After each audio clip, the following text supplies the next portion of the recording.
Well, hello and welcome to the session of ExecuNet Master Class.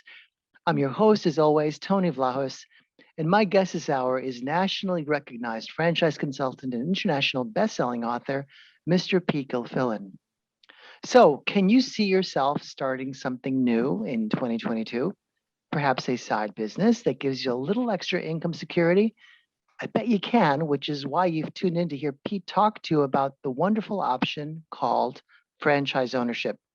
Stick around because over the next hour or so, you'll learn everything you need to know about it from someone who really knows.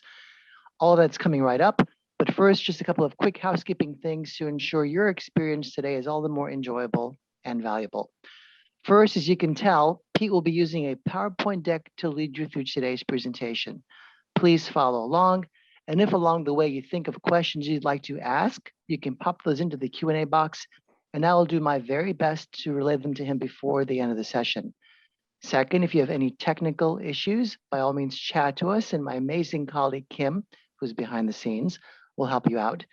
Finally, very important, before you go today, please fill out our little evaluation form to let us know what today's session meant to you. It would mean a whole lot to me and to Kim and to Pete as well. Well, I am delighted, as always, to introduce today's guest. Pete Gilfillan is the international best-selling author of Hire Yourself. He has a proven track record of changing people's lives. In fact, over the years, he has helped hundreds upon hundreds of ExecuNet members explore franchise ownership and successfully reset their careers. With that really brief intro, welcome back, Pete, to the ExecuNet stage. They are all yours. Thanks, Tony. It is great to be here. I appreciate the great introduction. Again, my name is Pete Gilfillan. I'm an entrepreneur, a franchise consultant, an international best-selling author, and most importantly, I'm a proud corporate escapee.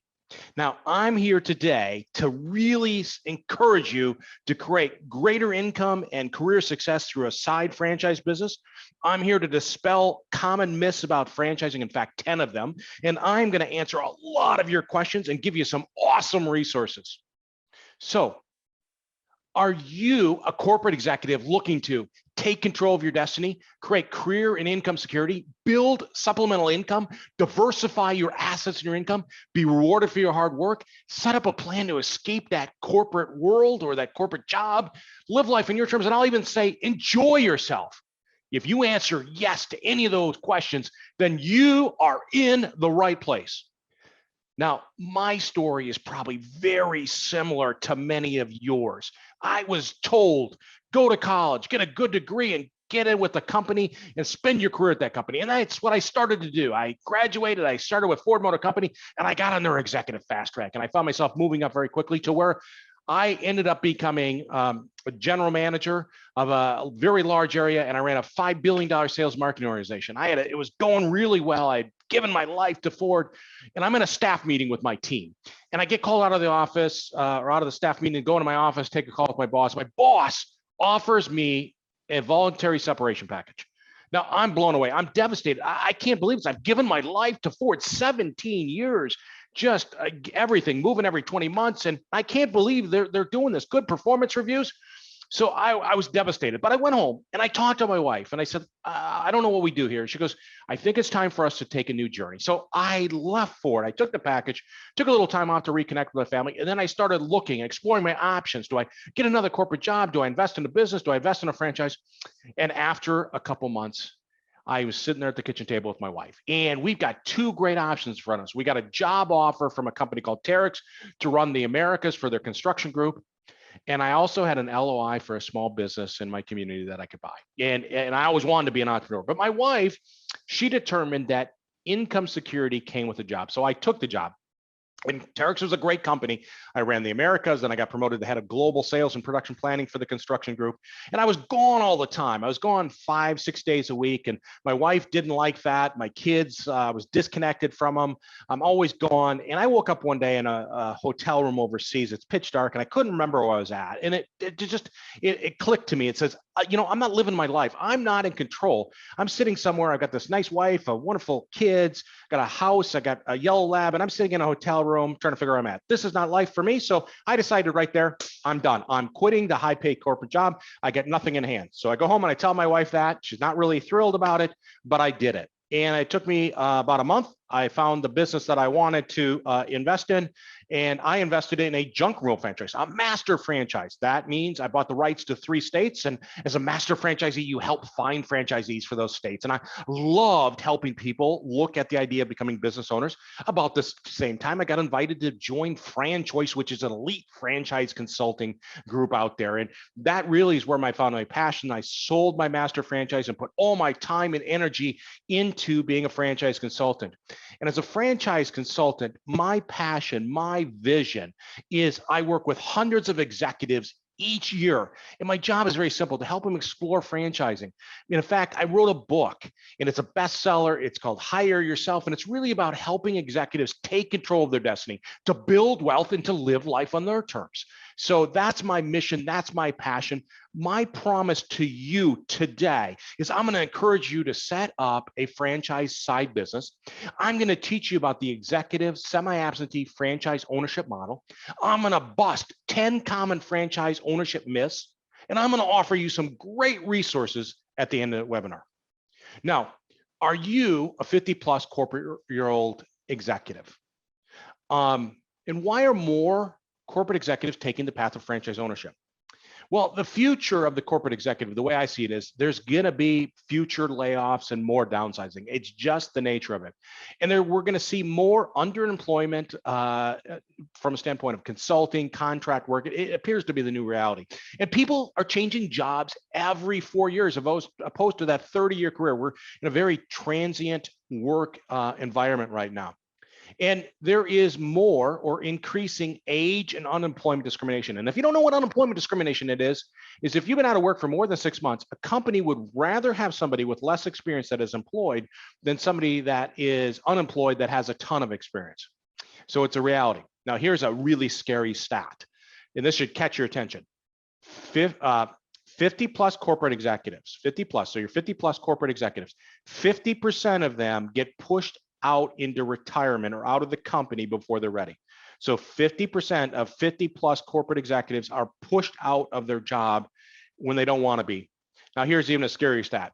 Of the ones that go get another job, only 10% earn the same or higher with the new job. It's a scary environment. So why are more corporate executives investing in a franchise? And again, I work with hundreds of corporate executives each year, and I ask them a very simple question is that, hey, you've got this very successful career. Why now would you consider investing in a franchise? And what they say to me is they say, Pete, I want to take control of my destiny. I want to have independence. I want to create an income. That might be a primary income. That may be a secondary income. I want to build an asset that someday I can sell, or it could be a legacy for my kids. I want to be my own boss where I can make the decisions. I want to make a difference. Or another way to say it is I want to make an impact. I want to be engaged. I want to have purpose. I want to be rewarded for my hard work. If I'm working hard, I don't want the big corporation rewarded. I want to be the one that gets the financial benefit. I want to build, lead, and I'll even say mentor a team. I just want to be happy, satisfied, proud.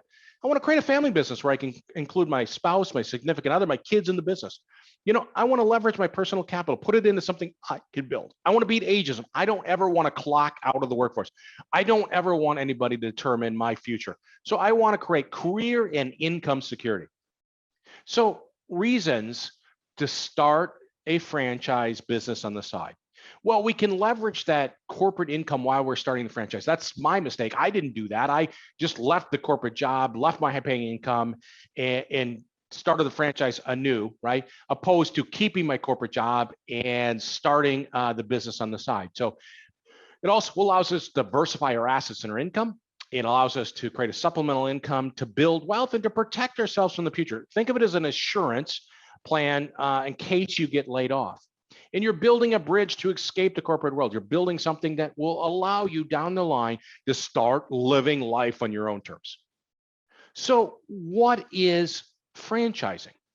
Well, franchising in its simplest form is a franchisor has developed a business model, the systems, the process, the procedures, the branding, all this kind of stuff. They developed that. You as the franchisee are buying the rights to use that business model for a period of time as the franchisee. And there are two primary expenses associated with this. So you as a franchisee are going to pay a franchise fee to buy the rights to use that business model for a period of time. Think of it as $50, $60, $70,000 to use the rights of that business for, say, 10 years. The franchisor also is basically going to provide ongoing support during that period of your franchise agreement. And for that ongoing support, they're going to charge you a royalty. Think of a royalty as a percentage of your revenue. So 5, 6, 7% of your revenue will go to the franchisor for providing that ongoing support. Now, when we think about franchising, there are many different myths, things that we believe to be true that might not actually be true. And the first myth when it comes to franchising is just Subway, Dunkin' Donuts, and Jimmy John's. And in fact, that's not the case. Franchising is much more than Subway, Dunkin' Donuts, and McDonald's. And every time I speak about franchising, that's what people think of. But according to the IFA, International Franchising Association, there are over 3,000 franchise companies out there in 75 different industries. And they're touching almost every aspect of your life. And I use the example in my book, Hire Yourself. You know, you get up on a Saturday and you go work out. Yeah, that's a franchise. You stop off after the workout, you get a cup of coffee. Yeah, that's a franchise. You drop off your dry cleaning. Yes, that's a franchise. You stop off and get the oil change in your SUV. Yeah, that's a franchise. You pick up your kids and take them to the martial arts class. Yeah, that's a franchise. After class, you pick up a sub sandwich. Yeah, that's a franchise. And you get home and there's a van in your driveway. They're washing the windows of your house. Yeah, that's a franchise.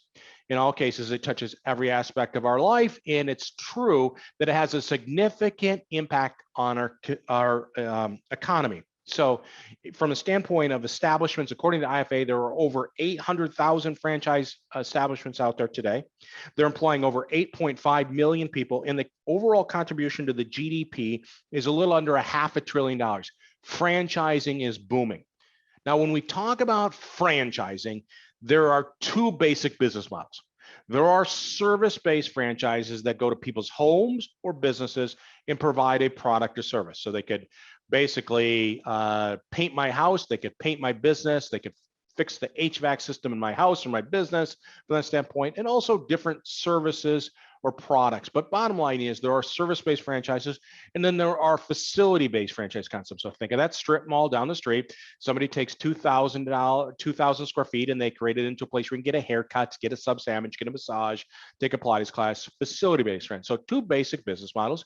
And we're seeing a lot of activity around home improvement, professional services, personal services, and also, we're seeing a lot of activity in the facility side of health and wellness and beauty. Somebody always told me that when we have a recession or a pandemic, people can't control the economy. They can't control, unless they own a business, they can't control if they get laid off or they have a job.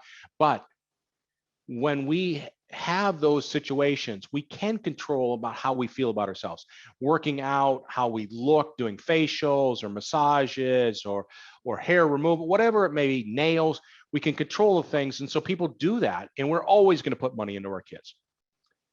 Myth number 2, you need entrepreneur experience to invest in a franchise.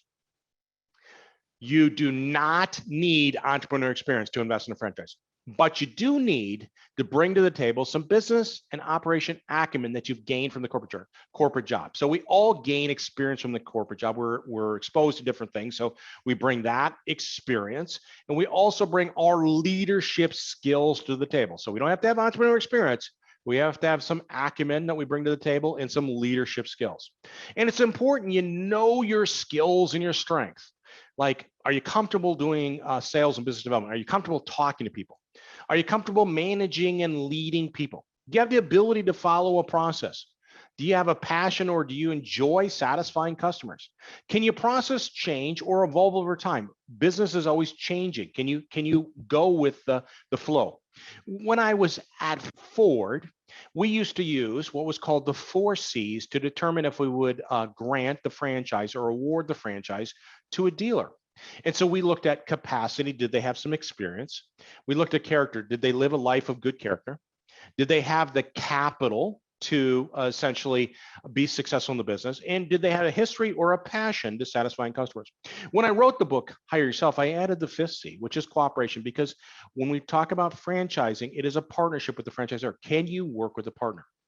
Now, it's also, as we look to become a franchisee, you need to have understanding is, do you have some of the traits of successful business owners?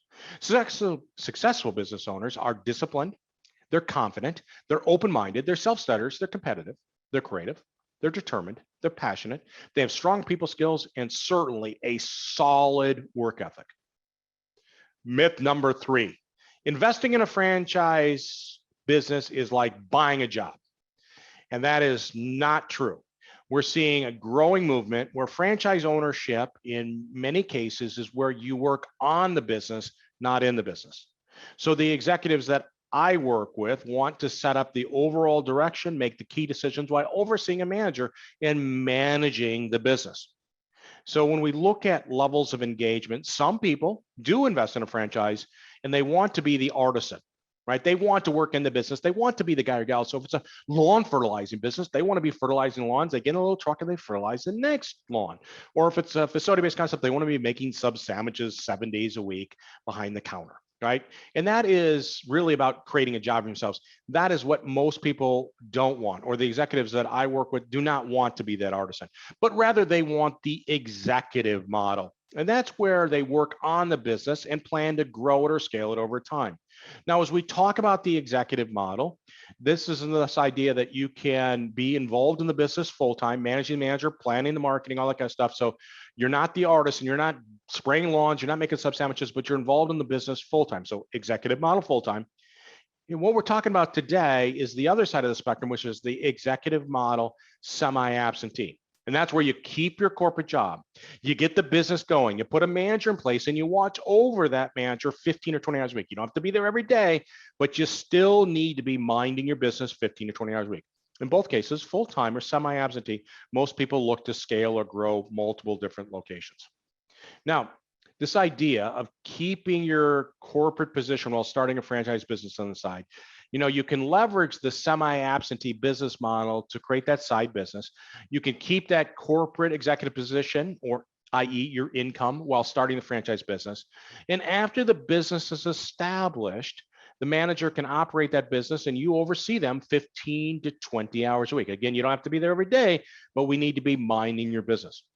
Now, what you need to know about the executive semi-absentee ownership is it takes time and effort to launch that business. That's the nature. You're launching a business from that standpoint. And finding and leading the operations manager, the person that's going to be there when you're not there, is critical to the success of your business. And you must always mind your business. You can expect 15 to 20 hours a week. Some people less time, some people more, but the idea is you always have to mind your business. And your leadership and time management skills will have a major impact on the performance of the business.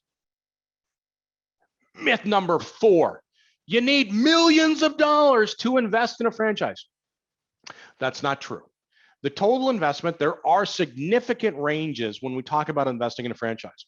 Now, we already talked about there are 2 basic business models. There are service-based franchises and there are facility-based franchise concepts. So when we talk about service-based franchises, you do need to expect that the minimum investment will be something greater than $100,000. So it could be $105,000, it could be $185,000. As we talk about the facility-based concepts, we're building out the facility. So the minimum investment for a facility-based concept is something greater than $200,000. So it could be $200,000, it could be $250,000, it could be $450,000, depends on the size of the facility, the build out, equipment, furnishing, and certainly working capital. But it's a significant range, but you don't need millions of dollars. Now, when we look to invest in a franchise, franchisors have 2 primary criteria. They'll say to be eligible to invest in our franchise business, you, number 1, have to have so much liquid capital. And liquid capital is loosely defined in the eyes of franchising. It could be cash, stocks, bonds. It could be equity in your home. You tap your home equity line. It could be retirement dollars. Instead of investing in stocks and bonds, actually investing in your business. So liquid capital requirements is you need to have a minimum of $75,000 to $100,000 liquid capital to even be considered to be able to invest in a franchise. Number 2 is you have to have so much net worth. So they're going to require you to have so much net worth from this point. Net worth, again, is assets minus liability equals net worth. So you need a minimum of $100,000 net worth to even get in the game of investing in a franchise. Now, fortunately, we are now in a world where there is a lot of resources when it comes to funding our business. I like to call this the funding wheel. So there are resources that we can use, like an SBA loan, Small Business Administration loans. The SBA, Small Business Administration, does not write the loans, but they guarantee the loans for the financial institutions. And these are a good resource because you can borrow anywhere from $50,000 up to $5 million. You've got to put 20 to 30% down. It's a variable rate, so prime plus a couple points. There are all kinds of fees, origination fees, closing fees, guarantee fees, some stuff like that. So it can be a little bit expensive in regards to money, but it's a great resource. There is also traditional loans. We don't see much of that because you normally need experience in the industry to get a traditional loan. So we don't see a lot of that. Some franchisors do their own in-house or have organized third-party financing. We don't see as much of that because there's so much capital available, but that is an option. A lot of people are using equity in their home through a home equity line. This is cheap money with interest rates so low. They're taking that frozen capital in their house and they're leveraging it to launch a business. Some people use friends and family money. Some people use outside investors. A lot of people are using retirement savings. Instead of your 401k, your IRA investing in stocks and bonds, it's actually investing in your business. And some people use their brokerage or their portfolio line to fund their business. So bottom line is there's many different resources and you can use these in many different ways to fund a business. So let's use the example of leveraging resources to scale your business. So let's say you plan to open up 3 locations. So the first location, the way in which you choose to fund the business is you're going to take $90,000 of your cash and you're going to go do an SBA loan for $210,000 for a total investment of $300,000. When it comes time to do the second location, well, you decide, hey, I'm going to take a little money out of my house, $90,000. I'm going to take a little bit of money out of retirement, $210,000 for the same total investment of $300,000. And then the location 3, you say, listen, you know what? I'm going to take a little money out of my retirement, a little bit more, $90,000, and I'm going to go do a conventional loan of $210,000 for a total of $300,000. There's many different ways in which you can leverage these resources. Myth number 5, replacing a corporate level income is impossible with a franchise. The financial performance of a franchise business depends 100% on you. When we look to replace a corporate level income with a franchise, it takes 2 things. It takes a certain amount of time and a certain amount of scale. And only you can determine how much time and scale it's going to take for you to hit your financial objectives or create that corporate level income. This is a fun example. All these numbers are fictitious, but I'm just going to kind of give you a fun example here. So let's just say you're one of those people that, hey, I just want a corporate job. That's it. That to me is security from a standpoint. So the left-hand column, corporate executive salary. So you have a salary of $200,000 and you're lucky enough to get a little raise each year. And after 5 years, you got a salary of $240,000. The bad news is that they throw you into career transition. You're furloughed or you're thrown out. Right? Well, bottom line is you've rented your income. That is not an asset. You've rented your income. Now, let's say you do what I did. Just leave the corporate world behind, leave that salary aside, and I'm just going to invest in franchise. I'm going to open up 3 locations in 3 years. So I'm going to be that executive model full-time. And bottom line is the first year I get to open the first location, I don't take any salary. Year 2, I get a little salary, $50,000 for the first location. I get the second location open. And year 3, I take $75,000 salary from the first, $50,000 to the second. I get the third location open. By year 4, it gets interesting. Now I'm tipping right at that corporate level income, replacing it. Secondary first location, a salary of $100,000. Unit 2, $75,000. Unit 3, $50,000 for a total of $225,000 worth of salary, right? Year 5, now all of a sudden, unit 1, $125,000, unit 2, $100,000, unit 3, $75,000, so $300,000 in salary from my business. And in addition to that, I built an asset that I could potentially sell as a multiple. Now, when we talk about the executive model semi-absentee, keeping that corporate job and starting a franchise on the side, the red boxes represent that. So let's say that I decided to keep my corporate job And also open up 3 locations over 3 years. Create that side business. So after 5 years, you could be having your salary of $240,000. You created that side business that's generating $300,000 of additional income, plus you built an asset.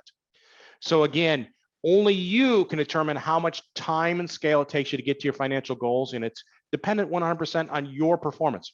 Again, all these numbers are fictitious, but it's a great example. Myth number 6, you need to know exactly what type of business you want to invest in. The answer is no, but you need to determine what characteristics are best for you if you were to invest in a franchise. What level of engagement or involvement do you want in the business, right? Do you want to be that artisan we talked about earlier, or do you want the executive model full-time, semi-absentee? So you have to understand what level of engagement, what kind of income do you want? Do you want the business to create a primary income, a secondary income? What level of income do you want? And then you want to know, hey, are you comfortable managing and leading people? Do you want to grow and scale a business? Do you want to have 1 location or 4 locations? Geographically, where do you want the business to have? Is status important? Do you care what other people think about the type of business you own as long as you're making good money? It's honest, good business making money, right? Are you comfortable talking to people about your business? Are you going to involve family members, spouse, significant other, your kids? What kind of business schedule do you want? Do you want a lifestyle business that's Monday through Friday, or are you okay with a 24/7 business? What's your tolerance to risk? How long do you want to own the business? Do you want to own it for 5 years, 10 years, 15 years? All great characteristics that you have to decide what you're looking for. Now, myth number 7, with over 4,000 franchise concepts, it is impossible to find the right match. No, but when we're looking to find a franchise that fits you, you need to know what characteristics you're looking for in a business from that standpoint. You need to know, what do you want to accomplish in the business? And you certainly, as we look to find a franchise, we want to leverage an investigation process for your validation or your due diligence. I always encourage people, as we're looking to find that right fit for you, is to keep an open mind, because what we believe to be true and what is actually true can be totally different. And I always encourage people, when we go to explore franchises, is have fun learning about the businesses. It's a journey. You get to meet some great people, learn about some cool businesses, and we want to enjoy the process of finding that right business partner, that right business. And remember, please do not turn your hobby into a business. A hobby is something we do outside of work. If we take a hobby and we make it a business, it is no longer a hobby. There is a great example of that in the book E-Myth Revisited, about somebody that loved baking. I'll leave it for you to read that. Now, when we're looking to find a franchise, I believe there is 3 ways that you can find a franchise: a good, better, or a best. So there are all kinds of sites that will give you information about franchise businesses. And in fact, you can click on as many boxes as you want, and they'll send you some information from some point. And this is a good start. Unfortunately, you have to be very careful, because your information may be sold to franchise companies, to franchise consultants, where you will be called and you'll be emailed, and you might feel overwhelmed and want to shut off your phone or get rid of your email. Maybe a better way to find that right franchise is that you go look at a business and you say, hey, that's pretty interesting. Go to their website and see if they have franchising opportunities. The disadvantage of this is that you're going directly into their sales pipeline. You don't really have anybody helping you through the process of evaluating franchises. So the best way, I believe, is leveraging a franchise consultant. In most cases, it's a free service where they kind of get to know you and they connect you with potential franchise matches. So that's what I do. Again, I work with about 150 executives each year all around the country, helping them explore to see if there is a potential match for them. And the way in which I assist you on your journey to explore to see if franchising is right is, number one, is I have the executive fill out a questionnaire. It takes about 10 minutes. It's pretty basic. It is the foundation for the second step, where we do what is called a consultation call. And we just talk for about 75 minutes, and I get to know them. I ask them questions, and I'm learning from that standpoint. And in fact, I will create a written summary of everything that they shared with me in terms of what's important, what they want. We'll call that a model. I'll give that to them. It's a nice tool for them. And I will go look for franchises aligned with your interest, I leverage a company called FranChoice. They've been screening franchise companies for 20 years, so I'll leverage them. Again, looking at key characteristics that are important to you. And I will connect the candidate to the franchise company, and they start their due diligence or their validation. And I'm there the whole way. I'm a coach. I'm providing education, training, resources, providing support through the very decision-making process. So I'm there the whole way to go through it. Now, as a candidate, as you're looking to evaluate franchises, your due diligence, there are 4 core steps that you take over about a 6-week period of time. We'll call it the franchise investigation procedures process. Now, it's really important as we look at the left-hand side, again, you have to determine what characteristics and what do you want to accomplish with the franchise. You must determine the engagement level and certainly the category. Are you interested in a service-based business, a facility-based franchise concept? And then you got to get in front of these franchise companies, and they're going to go through and you're going to do 4 core steps as part of your due diligence, your validation. So the first major step is introduction call. That's where you have a call. The franchise company explains their business model. They answer a lot of questions. You guys start getting to know each other. The second big step is called a franchise disclosure document. The acronym is FDD. It's designed to ensure that you're an informed investor. It is a very large document. It's a standard format. They're going to give you a copy of this. They'll review it, and they'll answer all your questions. The third step is the most important step, in my opinion, is validation. Your opportunity to talk to actual franchise owners within that franchise system without the franchisor present. And once you build rapport, you can ask them any question. This is where you find out if franchisees are happy and if they're making money. The last big step in your due diligence process will be a discovery day, meet the team day, confirmation day. It's all the same term for really about the relationship. You're feeling good about a franchise company. They're feeling very good about you. They invite you out to their corporate headquarters, and you both kind of decide, is this a match? Now, there are other little steps. They may take you through a marketing call, a territory call, a training, how their training works, how their funding plan. The idea behind it is little steps by comparison to those 4 core steps. Now, things that you want to consider when you are investigating franchises is number 1, the experience of the leadership team. Now, the deal is that I can be a leader. I have a small business. It's one location. That's a different type of leadership than running a franchise system that has 150 franchisees. You also understand, hey, the day that I become a franchisee, what is the launch support and training from a standpoint? And are franchisees happy? Are they happy? Are they making money? And you'll certainly learn that through validation. What's the image and reputation of the franchise system that you're considering? What's the size of the franchise system? Do they have 5 franchisees or 500 franchisees? Is it an upcoming concept or established? I mean, have they been around for 2 months or have they been around for 20 years? What's the culture and the feel of the organization? Does it feel like you're joining a family business, or does it feel like you're joining a Fortune 1000 company? What is the marketing model that will allow you to find your customers? What is the ongoing support that the franchisor is going to give you as being a franchisee? And if it's a facility-based concept, what's the level of assistance with the site selection and the build out? And what is, again, the overall financial strength of the franchise company? Myth number 8, I work for the franchisor. No, you do not work for the franchisor. You are a franchise owner, and a franchise owner is a business partnership. So you're a business partner with the franchisor. You don't work for them, you're a partner with them. You're committing to a long-term partnership. The franchisor is responsible for supplying the business model and support. You as a franchisee are 100% accountable for the performance of the business. It is your business. So if you don't mind your business, you don't do it. If you make it happen, it's your business. You are accountable. You do not work for the franchisor. Myth number 9. It is not good to invest in a franchise during a COVID-19 pandemic. These are crazy times, but it may be the right time to invest in a franchise. In fact, I believe there are 8 reasons right now is the time to become a franchisee. First of all, I can't think of a better time to create income security. Protect yourself from future corporate layoffs, especially if you are in your early 50s or in your 50s. You don't want to get pushed out.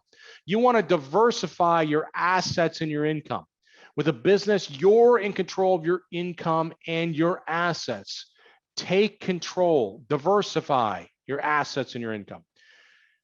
It allows you to have a flexible schedule on your terms. So you can live life on your terms. You can work at home if you choose to for part of the week, whatever it may be. You can eliminate business travel. You can have that flexible schedule so you can be present in your life. So you can go to your kid's soccer game or do whatever it is. It's on your terms. And there is a potential softening in the commercial side, real estate. Landlords may be hunting for new tenants. That means more TI money, tenant improvement money that they award, or rent abatement, free rent for a period of time. And there's a lot in today's world on pent up demand. So you can capitalize on that demand. And people are, for example, we need some stuff done on our roof. We're going to have to wait till next year to do that. There's just so much pent up demand that you can capitalize on. And this is an awesome time to validate with franchisees. What I mean by that is that these franchisees that you're going to talk to have been living through or operating their business during COVID-19.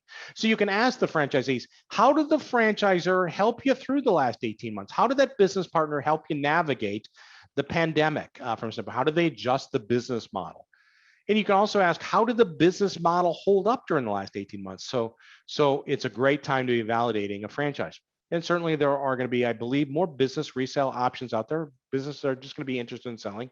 And there is economic resources, and we want to leverage those federal, state, and local resources as we go forward. But COVID-19 has created challenges, right? It's harder to find employees and contract laborers. There's no question about it. In certain cases, getting products or commodities is difficult. And we are all now having to incorporate health and safety protocols into our business that we just didn't have to really deal with before. Myth number 10, there is income security with a corporate job, but not with a franchise. Hopefully, I've done my job today. Jobs are no longer income security. You're renting your income. Anytime they decide they're done with you, that's it. That is not income security. When you own a business, as a business owner, you will not be laid off. You will not be given a separation package. You will not be furloughed. So nobody's walking in the office saying we're going a different direction. You're in charge. You have complete control. And as a franchise ownership or franchise owner, you will have income security. So again, jobs are no longer income security. Now, there are advantages and disadvantages to franchise ownership. And so when we talk about franchising, I like to think of franchising as entrepreneur light. It's just an easier way to become an entrepreneur. You see, the franchise provides the operating system. It's really follow system A, B, C, D, and E, just do exactly what they say to do. It's like a business in a box. It's turnkey from my standpoint. And the franchisor provides training and ongoing support. So it's just an easier way to become an entrepreneur. And there's a real value in the network of other franchisees. So as you're going through things, you've got this whole network of other franchisees that are going through the same things that you are. So it's a wonderful resource. And I believe franchising improves your chances of success. You see, it saves you time in launching the business, and it saves you capital because you make less mistakes. And the franchisor is always proving out and refining the business model for you from that standpoint. Now, there is disadvantages to franchises, right? So first of all, you have to pay that franchise fee. The rights to use that business model, you're going to have to pay a franchise fee. Again, $50,000, $60,000, $70,000. And for that ongoing support that they're going to give you, you're going to give up a percentage of your revenue, 5, 6, 7%. That's just part of it. They also have restrictions. So they want you to stay within some guidelines. So no franchisee basically ruins the franchise brand for everybody else by doing something crazy. And you must follow a system. That doesn't mean you can't make the system better, but you always follow a system and then you choose to decide if you want to make it better. And a disadvantage of franchise is it's a long-term commitment. You're signing a franchise agreement for 10 years. It's a long-term commitment. And there will always be risk with business. So there is risk of failure, even with the franchise. Now, we hope to reduce that risk with a franchise, but there is always risk. And like with marriage, if you pick the wrong partner, the wrong match, right, it can be a very painful experience. So why do people go through this process of evaluating franchises, right, but don't invest in a franchise? Well, Brian, there's many different reasons, but some people, they go through the process and they decide, hey, you know what, franchising just isn't for them, which is perfectly fine, right? It is also a lot of work evaluating franchise opportunities, and you got to put the work in to find the right partner. That's just true in life. You got to dig in, you got to do your due diligence from that standpoint. And some people, it's just too much work for them. And some people just have fear and anxiety that stops them from following their dreams, right? That false evidence appearing real. Some people just don't have the capital. And if you can believe it or not, some people don't invest in a franchise because they still believe a job equals income security. Hopefully, we've broken that paradigm today. Some people have a maverick mentality. It's my way, the highway. Franchising would not be good for them. And sometimes family and friends will kill a person's dream to invest in a franchise. One guy that wanted to invest in a franchise, his family decided they were going to do a vote to allow him to invest in the franchise. They voted down the idea, which is crazy to me. And some people are just not capable of making a decision. They go through the process and they just can't make a decision. When we can't make a decision or we're not capable of making a decision, that is a decision. That's a no decision from that standpoint. So Tony and I, over the years, have done dozens of webinars like this, and we get all kinds of great executives that come on and listen and learn, and they go, hey, I want to learn about this. And they go through the process and they invest in franchises.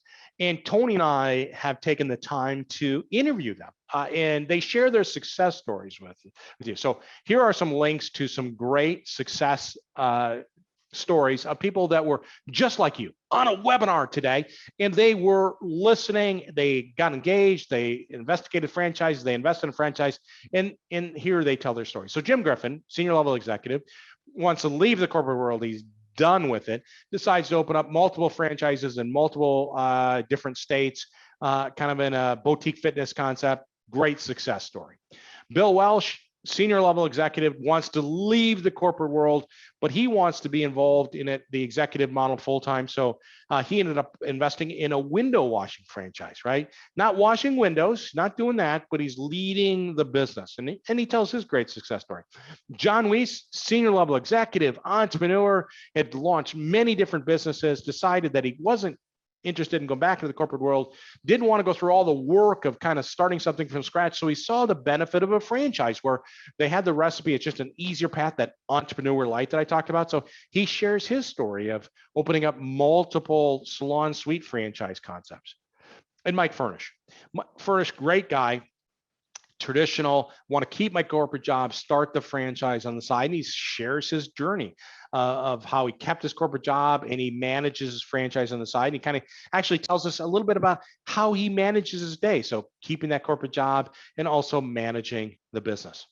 So if you have more questions, I encourage you to set up a call with me, and let's have a conversation and just talk a little bit about more your situation, your why. Why would you consider an investment in a franchise? I'll tell you a little bit more about how I can help you explore franchise. I'll give you some great resources. I'll give you a copy of my best-selling book, Hire Yourself, which will teach you more about franchising. So I'll give you all these great resources, help you along the way.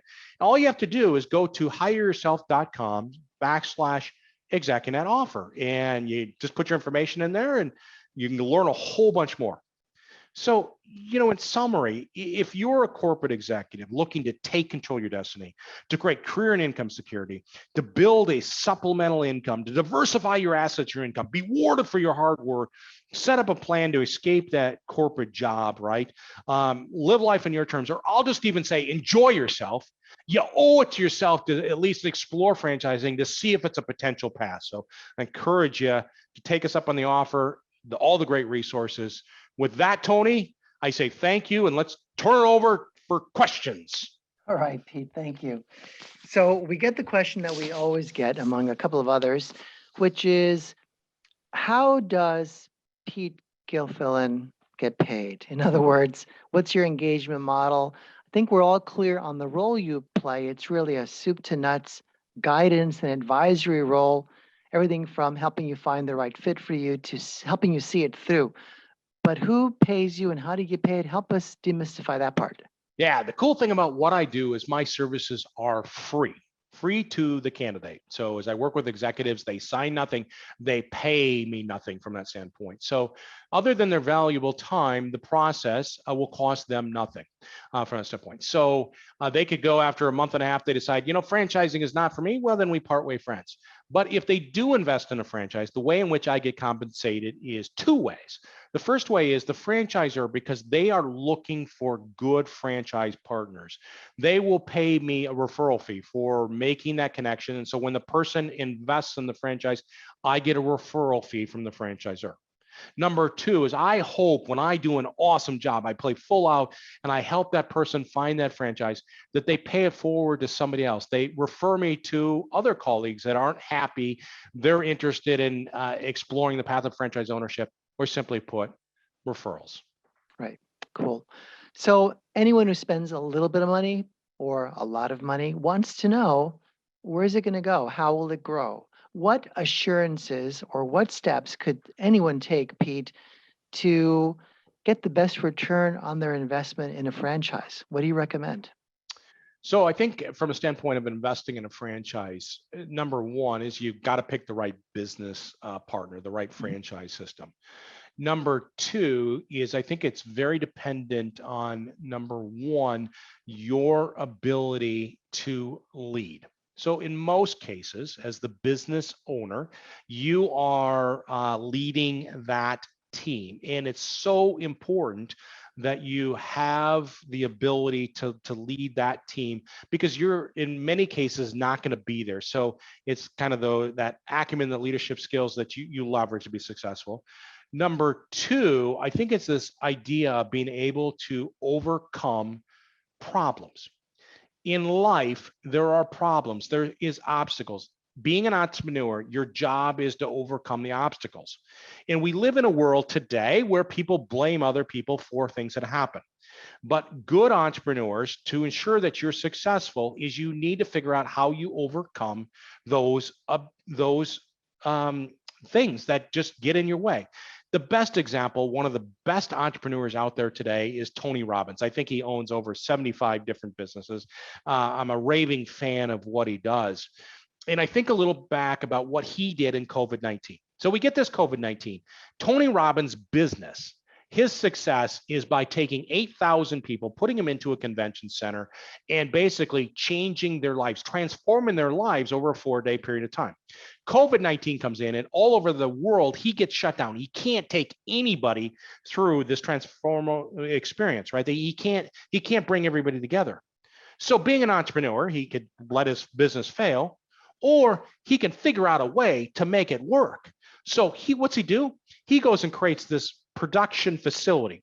It looks like it's worth millions of dollars, where he takes it and he's got 1,500 monitors in the front, 1,500 monitors in the back of him. And so that he can literally see all these people. He goes to Zoom and says, hey, listen, I know you got limited capacity, but I want to put 50,000 people on a webinar, and I want to be able to see them on my screens and this kind of stuff. Wow. and so literally, so he does this, right? So here's the beauty of this. So he holds the event. I do it, right? I've been to live ones, and I do this virtual one, right? It's absolutely amazing to me. Well, it dawns on me that this guy is brilliant. Right. So he normally would have 8,000 people in a stadium. He puts 50,000 people onto this Zoom session, right, from all over the world. He charges about the same amount of money. So he 4X's his income.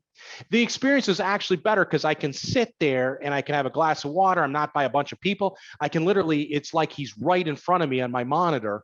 And it's just an awesome experience. That's an example of a business owner that's kind of, you figure it out. Absolutely. There's nothing the human spirit cannot conquer.